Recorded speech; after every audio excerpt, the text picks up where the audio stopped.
Ladies and gentlemen, may I request the couple of people at the back who are still standing to be seated.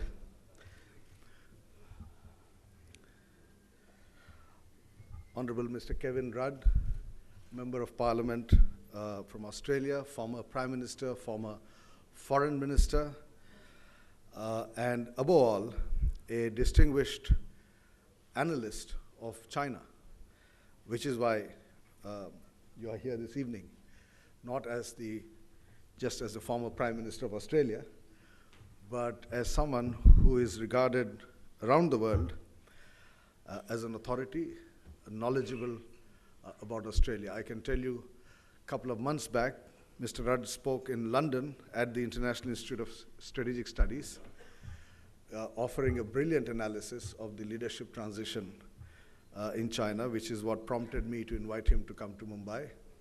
He's going from here to Brookings, around the United States, and celebrating his Christmas in China after having spoken about China around the world. I'm delighted that each one of you could make it this evening. Some of you were here at our first IISS-Oberoi lecture, and therefore are aware of this initiative. The International Institute of Strategic Studies is a truly international institution based in London. It's truly international because it is now funded internationally. Most of its funding comes from around the world, from the United States, from Europe, from Asia, including from India. And in India, among the half a dozen corporates who have already become our members, one of them is the Oberoi Group, and therefore we are delighted that we have this alliance with the Oberoi in India to have initiated the IISS-Oberoi lecture. Our other offices are in Washington, D.C., Singapore, and Bahrain. I'm Sanjay Baru. I head the Geoeconomics and Strategy program of the IISS. And the Geoeconomics and Strategy program was conceived in the aftermath of the transatlantic financial crisis in 2008, by which time it had become clear that not only was the rise of China, much of East Asia, and India, owing to the superb economic performance of these economies, of these countries, but also the relative decline of the West, particularly Europe, was also because of the economic problems, including demographic shifts, confronting the developed economies, there's Japan in the East or Western Europe in the West. And these long-term economic trends, demographic shifts, shifts in the production centers, in growth engines, we believe are having a long-term impact on geopolitics and political relationship between countries. So it's this interface between what's happening in the field of economics, with what's happening with respect to business and the financial sector on the one hand, and the impact that that has had on the power of nations, both their political influence as well as their military power, their ability to project, to intervene. It's this interface that the Geoeconomics and Strategy program has chosen to focus on. Here at the Oberoi, we've had the opportunity of bringing the president of the World Bank, Bob Zoellick, who himself is a distinguished geoeconomist, having worked on Wall Street and then in the US government, to speak to a small group of some of our members on his view of what's happening in the world. And then we had the public lecture by Klaus Regling, the CEO of the European Financial and Stability Facility, who spoke on the euro and the future of Europe. And then we've had the opportunity of hosting another small private dinner for our members here at the Oberoi with Tharman Shanmugaratnam, the Deputy Prime Minister and the Finance Minister of Singapore. This is our fourth event, the second public event, and the fourth program of the IISS in Mumbai. And we are delighted to welcome Mr. Rudd to come and speak to a very distinguished gathering of people who have interest in business, in international affairs, and in strategic issues. Mr. Rudd will speak about the leadership transition in China, and he speak for about 30-35 minutes, and is very happy to take questions. I'll invite you to ask questions or intervene and comment on whatever he has to say. We want to keep this as more of an intellectual exchange so that each one of you go back with ideas in your mind and are tempted to return to our next event, because our entire attempt has been to provide a platform for a stimulating conversation with those of you who are in the field of business, banking, and public affairs in Mumbai, and internationally renowned experts on international affairs. With these words, I welcome all of you once again and invite Mr. Rudd to speak.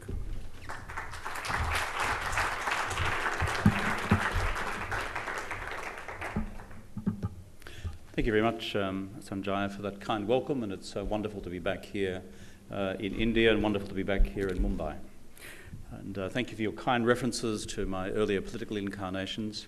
In my second most recent career adjustment, when I moved from the position of Prime Minister to Foreign Minister, I happened to go to Beijing. I was opening an exhibition there at the Red Lantern Gallery, owned by an Australian, on the old Ming Wall, what's left of it, at least, in one corner of the city.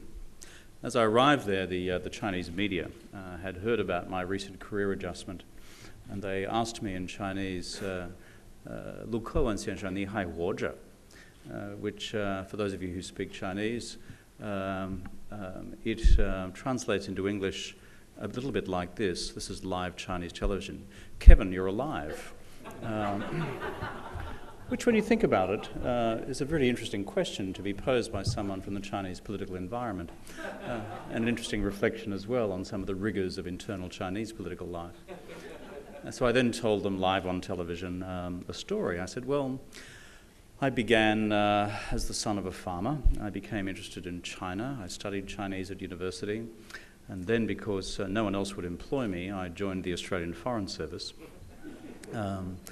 Having joined the Australian Foreign Service, I then went to work on the China desk, and following being on the China desk, I eventually ended up as First Secretary in our embassy in Beijing. I went back to Australia, and I went and became the private secretary to one of the state premiers in Australia in Queensland. And then eventually I became a member of the House of Representatives in Australian politics. And then I became the Shadow Minister for Foreign Affairs, and then I became the Leader of the Opposition. And then I became the Prime Minister. And now I've become the Foreign Minister. And on my current career trajectory, I'll soon be back on the China desk in the Australian Foreign Service. By way of explanation, why we may be spending Christmas in Beijing is my daughter and her Australian husband live there, and we have a brand new granddaughter, and that's where they'll be in Beijing. And for those of you with grandchildren, I think you understand the importance of being together. For my lecture this evening, there will be a version online soon. When I hear the word lecture, I always wonder what that means. Remarks are one thing and address is something else. A lecture, I'm automatically taken back to Oxbridge formalities. I was recently at the Oxford China Centre when I said, well, how long would you like me to speak? They said the standard hour, followed by an hour and a half of questioning. If I did that in an Australian university, there'd be a palace revolt, a coup, and it could be violent and bloody. So you'll be pleased to know I have prepared an hour-long lecture, but you'll be even more pleased to know that I don't intend to read it to you. It will be online, and it will examine some of the arguments I unfold in a little more detail. So if later this evening you're suffering from acute insomnia, you know which website to go to. It'll be either mine or on the IISS. Well, I thank the International Institute for Strategic Studies for their kind invitation to deliver this Oberoi lecture here in India. The IISS has a long and distinguished history in bringing analytical and policy focus to the great strategic challenges of our time. And it's appropriate that this lecture series be delivered in India, given this country's significance in the evolution of the current global and regional order. It is my privilege to be Minister in 2009 and again as Foreign Minister last year. And Prime Minister Gillard, of course, concluded a successful visit here most recently. In 2009, we agreed for the first time to frame this relationship as a strategic partnership. This was not an idle term. It reflected the fact that we, Australia and India, have so many fundamental interests and values in common as we approach foreign policy complexities in the current century. Historical impediments in the relationship between our two countries have been dealt with.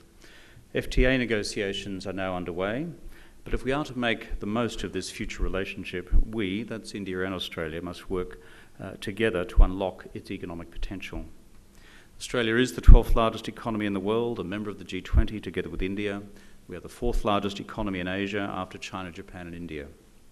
There is much business, therefore, to be done as we transform this relationship, Australia and India, from the old and perhaps a little too distant relationship beyond the cricket playing field of the past into a dynamic relationship for the future across all levels, strategic, economic and political.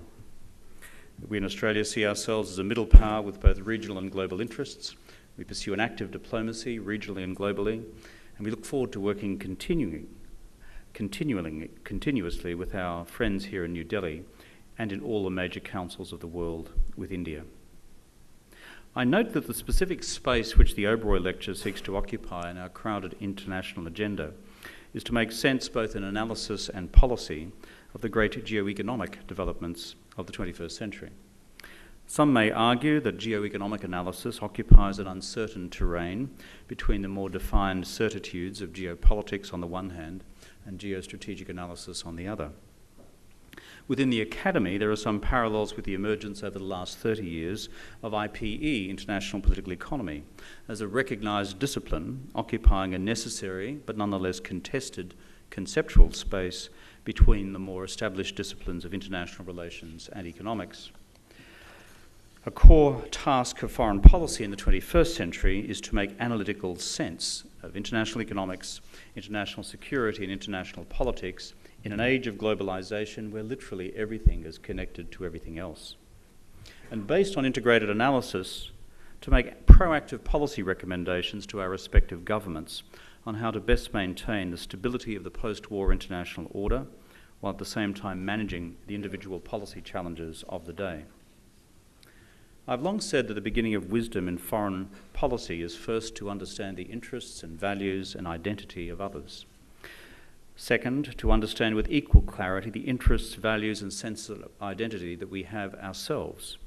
And then, based on 1 and 2 above, maximise cooperation, minimise conflict and manage the rest. Or as His Excellency Shyam Saran noted recently in his provocative lecture, China in the 21st Century, What India Needs to Know About China's Worldview, he quoted another scholar who said the following: "To see ourselves as others see us is a valuable gift without doubt. But in international relations, what is rarer and far more useful is to see others as they see themselves." I could not agree more wholeheartedly.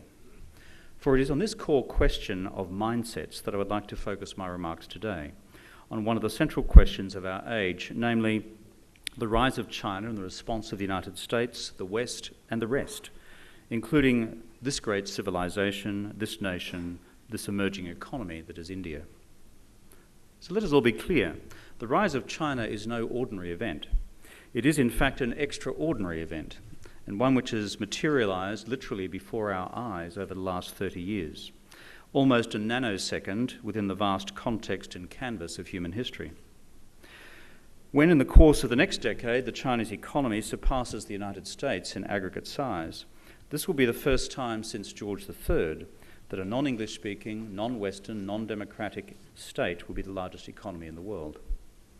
This is already having a profound effect both on the objective reality and subjective perceptions that characterise contemporary international relations.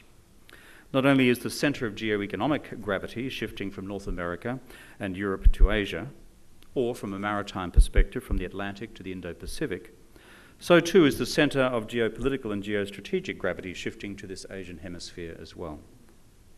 The axiom where economic power goes, political and strategic power soon follows, continues to exhibit its own intrinsic and rigorous logic.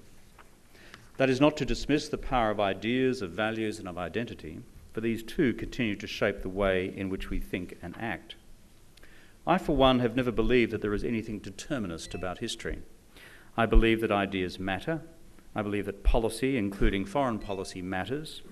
I also believe that policy, including foreign policy, matters, just as I believe that politics matters in providing the capacity to translate policy into reality. So therefore, when our friends in China and our friends here in India, together with those of us in Australia, look at the great changes unfolding before us, I believe our analysis should be clear and our foreign policy bold in seeking to realise our common objectives of ensuring the continued peace, prosperity, and unfolding freedoms so fundamental to the future of this Asian hemisphere. This brings us to the core question of China's new political leadership and the prospects for policy continuity and change. I've been writing on China's leadership transition now over the last 3 months, and its implications for the Chinese economy, Chinese political reform, and the future shape of Chinese foreign and security policy. But something particularly significant happened last weekend, of which we should all take note. In his first travel outside Beijing, officially, since being elected General Secretary and Chairman of the Military Commission at the 18th Party Congress of the Chinese Communist Party just last month, Xi Jinping chose to travel to Shenzhen. Shenzhen, just across the border from Hong Kong, has a particular significance within the Chinese political and economic policy mindset. It was here during the early 1980s that Deng Xiaoping unveiled the first of China's then 4 special economic zones, which became the national and international symbols of Deng's determination to internationalise the Chinese economy and to implement a vast program of market-based economic reforms. Significantly, Xi Jinping's father, Xi Zhongxun, himself a revolutionary hero within the annals of the People's Liberation Army, also took a leading role in promoting the Shenzhen economic experiment 30 years ago. Xi Jinping is enormously proud of his father's achievements, and of course Xi Jinping himself experienced the personal impact of his father's fall from political grace and then subsequent rehabilitation with Deng. Over the weekend, Xi Jinping placed a wreath at a statue of Deng Xiaoping. He's also reported to have stated the following, I quote, "The decision the party's central leadership made about opening and reform was correct. Hereafter we will still go down this correct road. We must unswervingly take the road of enriching the nation, enriching the people, but we must also open it up even further." For students of modern Chinese political history, Xi Jinping's remarks and where he chose to make them are of particular political significance in providing a critical insight into the priorities of his new leadership. Not only was Xi Jinping saying that both Deng Xiaoping and his father Xi Zhongxun got it right way back in the late 70s and early 80s, Xi Jinping was also deliberately commemorating another famous event in Chinese politics, Deng Xiaoping's famous Southern Expedition, when as an 88-year-old, a spring chicken by Chinese terms, 3 years after the political implosions at Tiananmen Square in 1989 and the conservative political reaction that followed, Deng made a public political point of returning to Shenzhen, the symbolic cornerstone of the post-1978 economic reform program, to pronounce both to China and the international community that the Chinese economic reform program had to proceed even faster than before. The significance will not be lost on anyone in Chinese politics that 20 years later, almost to the month, Xi Jinping, on his first official visit within the country, has elected not only to go to Shenzhen, but also to emulate Deng's 1992 declaration by stating today that not only was Deng right back then, but China must now open up even further. Xi's visit to the South is also sending a message not just about policy substance, but also about political style. Xi's visit was not covered extensively by Chinese central television. Instead, his remarks were carried by the Hong Kong-based Phoenix television network, which has massive reach across China's political elites, but also a broader audience as well. They were also covered extensively by China's exploding social media, with photographs and comments widely circulated in the Chinese Twitter sphere and blogosphere. Xi also chose not to travel in a limousine, but instead by minibus. And most significantly in the eyes of the long-suffering Chinese commuters, Xi insisted that the traffic not be blocked while he travelled around Shenzhen, as has almost always occurred in the past with provincial visits by central Chinese leaders. It is clear that at a level of political style that Xi Jinping is determined to cut a different, less elitist image. So what sort of man is Xi Jinping? And what sort of leader is he likely to be? And what are the other newly elected members of the 7-member Standing Committee? Much has been written about Xi Jinping. It has been my privilege to spend some time with Mr. Xi, and on different occasions with 5 of the other 7 members of the newly announced Standing Committee. By the way, our Consul General here in Mumbai, Steve Waters, a friend and colleague of mine from the Foreign Service, accompanied Xi Jinping on a special visits program visit to Australia back in 1988. He has met him too in an earlier incarnation. I first met him in 1986 when he was Vice Mayor of Xiamen in Fujian Province. Many people ask me what leaders like Xi Jinping and those around him are like as both politicians and human beings. My general response is they're just like the rest of us, who have been associated with national political leadership during our careers. These are normal human beings confronted with the normal challenges of life, confronted with the abnormal, infinite expectations of what they can deliver at the same time, confronted with finite resources in order to meet those expectations. In their case, however, that's China's leadership, they additionally confront the extraordinary challenge of negotiating the continued economic transformation of the most populous country on earth, and doing so within the rigidities of a political system that is still dominated by a Leninist state. On balance, my judgment is that this new Chinese leadership team is both sufficiently politically powerful and certainly technically competent to meet the formidable tasks which lie before it. The new leadership team is on balance reformist in terms of the future direction of Chinese economic policy, while remaining what I would describe as small c conservative on the possibilities of further political reform within the Chinese system. As for Xi Jinping himself, I believe Xi Jinping to be experienced, confident and self-assured, and because of his family's political pedigree, comfortable with the mantle of political leadership. I believe Xi Jinping is confident of both his military and his economic reformist credentials, based on his father's achievements in both domains, as well as Xi Jinping's own period in the PLA and his position as private secretary to former Defence Minister Geng Biao. As I've long said, I believe Xi Jinping is a Chinese leader that the Americans can do business with if they so choose on both sides. Not just in shaping the long-term contours of Sino-US relations in a new constructive strategic direction, but also in shaping the broad architecture of a new based security order for Asia. And on top of this, it is significant that the Party Congress appointed Xi Jinping immediately as chairman of the Central Military Commission. His appointment now to take over the position represents a break in convention 10 years ago, when his predecessor Hu Jintao had to wait another 2 years to be appointed chairman of the Military Commission, because his predecessor Jiang Zemin chose to remain in that position for a further 2 years. That has not occurred with Xi Jinping. In overall terms, Xi Jinping, while acknowledging and accepting the realities of collective leadership decision-making processes, I believe he has the capacity to become more than a primus inter pares, first among equals. I do not believe it is within his temperament to simply be content with the policy status quo. He has considerable political capital to draw on, but the key question is what domestic and international policy direction he will seek to take the country as of now. So what are the priorities of this new leadership? The first priority of the new leadership team is the further reform of the economy in the context of a weakened global economy over the last 5 years, and also facing limited prospects for rapid global economic recovery to previous growth levels. China knows it must now change its economic growth model from one that has served it well for the last 30 years to one which will sustain it over the next 30. In the 12th five-year plan, the Chinese recognise that the old growth model, based on low wages, labour-intensive manufacturing for export, made possible by high levels of state investment, underpinned in turn by high levels of domestic savings, has already reached its use-by date in China's coastal provinces and is working its way westwards across China's central provinces and to Sichuan in the west. The leadership has concluded that the new growth model should be based instead of high levels of domestic consumption, lower savings, more generous government safety nets, the rapid expansion of the services sector to meet China's equally rapid urbanisation process, as well as greater opportunities for private capital. I believe that new Chinese leadership may well embrace the following new economic policy directions. We are likely to see further market reforms of the Chinese economy. I believe we'll see reforms to China's state-owned enterprises and the possible privatisation of some.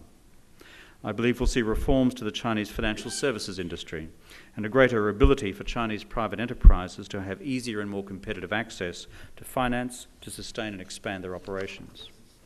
I believe we'll also see further reforms to the Chinese currency markets, which over time is likely to make Chinese imports more competitive within their domestic market. Many have asked the obvious question, what are the prospects then for Chinese political reform? My own belief is that if Xi Jinping's leadership successfully prosecutes the formidable economic transformation tasks described above during his first term, then the leadership may embrace a form of small p political reform during his second five-year term between 2017 and 2022. O for the political predictability of the Chinese political system. None of us should forget that 2021 is an important year in Chinese political history, as it will mark the centenary of the foundation of the Chinese Communist Party. In the lead